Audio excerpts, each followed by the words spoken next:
Have you ever been betrayed by anybody? Has anybody ever sold you out? Have you ever been abandoned by your friends, especially at a time when you needed them the most? Have you ever been accused of unjustly of something that you really didn't do? Have you ever been treated unfairly? Has anybody ever made fun of you? Have they mocked you? Has anybody ever tried to deliberately hurt you, and not just hurt you, torture you? Has ever anything that other people have done made you feel like you were dying inside? You know, the answer is probably yes. Even in your young years, you have already experienced it. All of us have experienced it. I have experienced it. And certainly, Jesus experienced it in his passion. That's what we remember during Holy Week. We just heard in the gospel how Judas, one of his apostles, betrayed him, sold him out. And there is a lot more of this tragedy to come as we hear the accounts of Holy Thursday and Good Friday in particular. But why does all of this happen to us? Why did it happen to Jesus? Well, you see, there is a disease that we have that causes all of this to happen. Right now, we're all very concerned, as well we should be, with coronavirus and how it is affecting everyone on the planet. However, there is a disease that also affects everyone on the planet. It's always affected everybody on the planet, and it's much, much, much worse than coronavirus. And it's a disease called sin. Sin. Sin has a destructive capacity like no other disease. You know, we suffer because of our own sins and the sins of other people. The sins of others have consequences, and those consequences affect us, and they create great suffering to us and to society in general. And our own sufferings also have this very, very harmful consequences, and they affect other people, they affect society in general. But the good news in the middle of all this, the good news in the middle of Holy Week, is that there is a cure.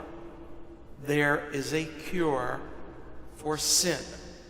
Right now, scientists, medical professionals are working very, very hard to find a cure for coronavirus, a treatment, something that will make it go away or make it less worse than it is. Well, guess what? The good news is we have a cure for sin. And the cure is there. It's revealed to us in the person of Jesus and how he handled his sufferings. And when we look at all the stuff that Jesus went through in his passion, and then his death even, we see what that cure is. We see that there were two things, two very, very important things that he did. Number one, he dealt with all that suffering and with all those people that caused the suffering with love. Let me tell you what that means and what it doesn't mean. Okay, it doesn't mean that Jesus had warm fuzzies or that he felt nice feelings about all that harm or even about those people that were inflicting all that harm to him. I have no idea how he felt. But it's very hard to feel good when you're undergoing tremendous pain. So we know that love has very little to do with feelings, but it has everything to do with a choice.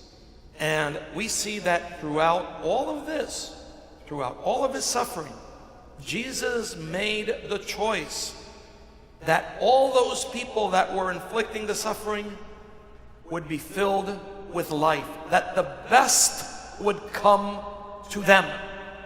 And of course, he expresses that most eloquently when he's on the cross before he dies.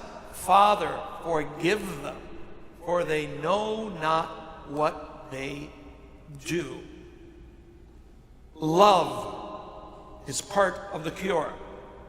And number two, the other thing that Jesus did as he endured all the suffering was that he firmly believed that somehow, some way, his heavenly Father, who he had enormous trust in, he believed that his heavenly Father would make life come from all of that. He believed that even if he faced death, which he did, even if he were to undergo death, which he did, that death would not destroy him.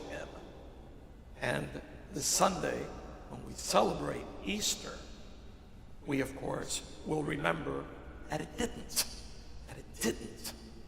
That the love that he had and the trust that he had in God and his heavenly Father would help him overcome all suffering, all death, and that he would have life like never before. And this is what is being brought to us to remember, that if we join Jesus in his very love, if we ask him to give us a shot, right? When we get a vaccine, usually it comes in the way of a shot, a little injection. We ask this Holy Week that Jesus give us a shot of his love and of his trust in his heavenly Father, that life will come in the midst of our sufferings. You know, right now, we're very worried about coronavirus, as well we should be. But coronavirus is going to come and go. This will pass. But other sufferings will come. And, you know, listen, if we don't get our act together and if we don't live as God asks us to live, worse sufferings could come our way. Regardless, if we live as Jesus shows us in his passion, we will always have the cure for sin, for suffering, even for death. It will never destroy us. May we journey with Jesus. May we be strengthened by his love and his trust in God, in his heavenly Father's providence. And may we, having been fed on that, may we celebrate Easter this Sunday like we never have